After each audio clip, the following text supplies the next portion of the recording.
Hello everyone and welcome back to my channel. Today I have a book review for you. If you read the title of the video, you know exactly what it's about, and I'm just gonna say right now, spoiler alert, if you have not read the book, I don't suggest you watch this because I'm not going to tell you what happens, but there are key points that I'm going to bring up that if you don't want anything spoiled for you, do not watch. But if you are okay with a couple things here and there, I mean, it's not going to be any major plot points, but I don't know. I just want to get that out of the way. Huge disclaimer, there's probably spoilers in here. And so yeah. But the book in question is Harry Potter and the Cursed Child.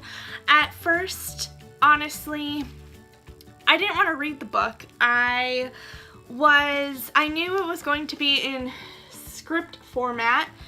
And I wasn't really excited about it. I just thought, oh great, it's probably just gonna be like another money grabber for J.K. Rowling. Not that she was ever in it for the money, but it just didn't seem like something that I would be interested in. As a huge fan of Harry Potter, I have a Harry Potter tattoo, so Harry Potter obviously hits very close to my heart.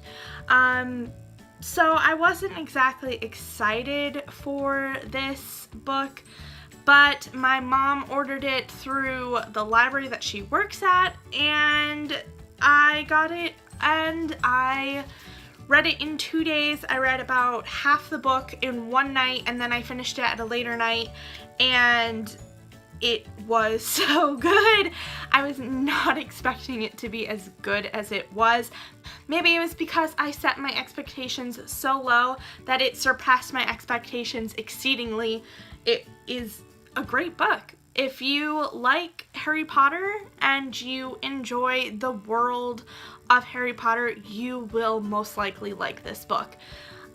A lot of people have been saying that they don't like it because she should have ended where she did, blah blah blah.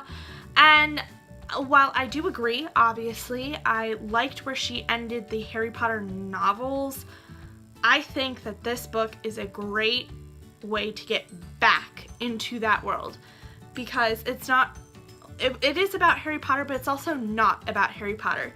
It's about Harry Potter's son, Albus Severus, who is, I believe, a first year at the beginning of the book and ends up being a fourth year during the majority of the play novel. I'm just going to refer to it as a novel because that was how I read it.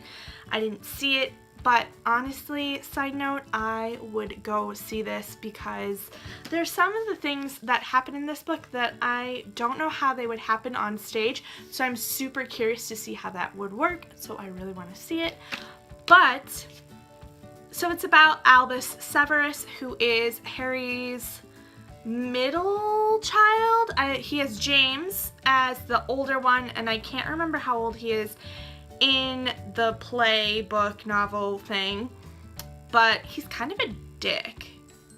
Anyway, so there's James, and then there's Albus, and then I'm pretty sure Lily is the youngest because she wasn't going to Hogwarts in the very beginning, so obviously she's younger, and it was Albus's first time. So basically the first couple scenes of the book were the last scenes of the movie, which I had read that and I was like, oh, okay, because I didn't know where they were going. I didn't realize there would be a time jump because they do show that. They do show Albus going off to school, his little surprise, and then it jumps about 4 years later to when he's a fourth year or whatever. I mean, it doesn't matter how old he is. It didn't have any effect on anything because he wasn't really in school in the book, unlike in Harry Potter where things kind of revolved around him being in school. He wasn't really in school, but that is a huge plot point. Why? So I'm not gonna say anything. Anyway, so it's about Albus and his best friend, who is actually Draco Malfoy's son. That was a huge spoiler. I'm sorry if I spoiled it for you, but I told you at the beginning of the video. Anyway, so Albus, who is Harry's son, is best friends with Scorpius, who is Draco's son, And yeah, they are a great duo actually. I really loved their friendship, and it was just so sweet and endearing and so pure that it reminded me of Harry and Ron. And so it was just, I mean, not exactly, Harry and Ron obviously had a different dynamic, but they are thick and thin best friends. They don't have anyone else in the world in their eyes. And I just thought that that friendship was so sweet, and that was really why I kept reading, because it just kind of propelled the story for me. Their friendship really is the whole catalyst for this whole novel, and I really enjoyed it. If you have a best friend, you'll probably relate to them in some degree or another. But basically, yeah, I was really surprised at how much I really enjoyed this novel, especially because, I mean, Draco was never my favorite character, and Harry actually wasn't my favorite character either. Obviously it was Hermione. But having their sons come together, I felt like was just a really great decision, and just the way that they brought them together was also a really great thing. Nothing felt forced, nothing felt like it was fan service or that she was doing it for an ulterior motive. It felt very natural, and it felt like a very natural way back into the Wizarding World of Harry Potter. I don't know. It's really hard to put this kind of review into words because there's so much backstory in it for me.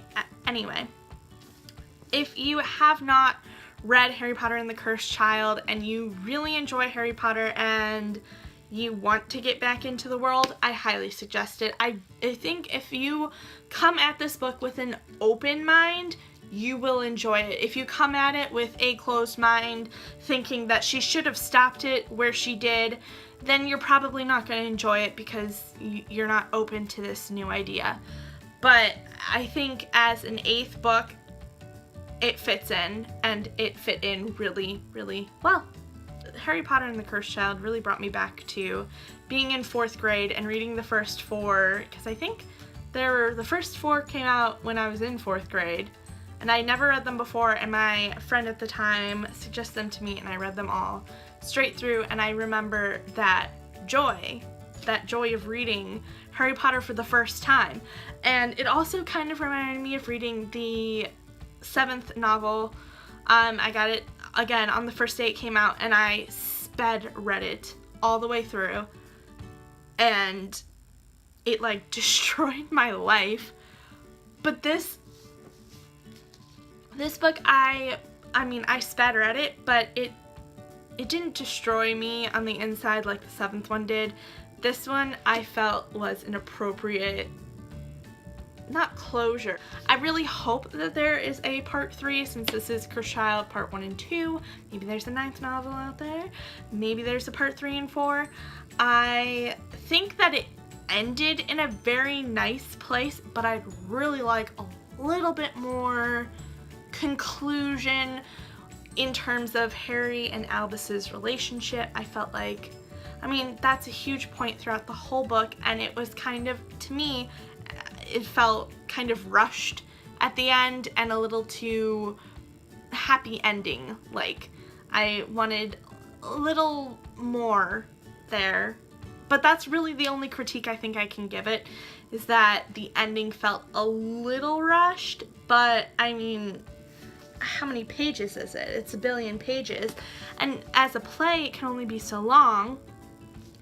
So I just feel like the ending probably could have been a little bit stretched out, a little bit better, but it was still a really good ending. And if this is all that there is to the Harry Potter world, I can't say that I'm entirely upset with it. I'd be okay with it if this was the end. The 7th one, I didn't like how it ended, and because of that epilogue at the end of the 7th, I needed this. I needed it in my life. If there was no epilogue at the end of the 7th book, I wouldn't need it, because I wouldn't, then everything would be open to my own imagination. But because there was that epilogue, I was like, what happens? What's going on? But with this book, I feel like it almost brings closure. I mean, once you get a taste of this world with these new characters, you want more. So I really enjoyed it. I don't know what else to say. If you guys like me doing book reviews and you'd like to see me do more book reviews, go ahead and leave me a thumbs up and a comment down below of books that you've read recently that you want me to read or review or whatever. I have been thinking about doing book reviews for the Zoella Book Club because I've read, I don't know, how many are on the list? Like, there's like 10 on the list. I've probably read like 4 or 5. And I can do book reviews for all of those because of the ones that I've read so far. I really enjoy them and I highly recommend them to other people who are interested in those types of books. So if you would like to see book reviews on those, then just let me know, and I will see you guys next time with a brand new video. Bye!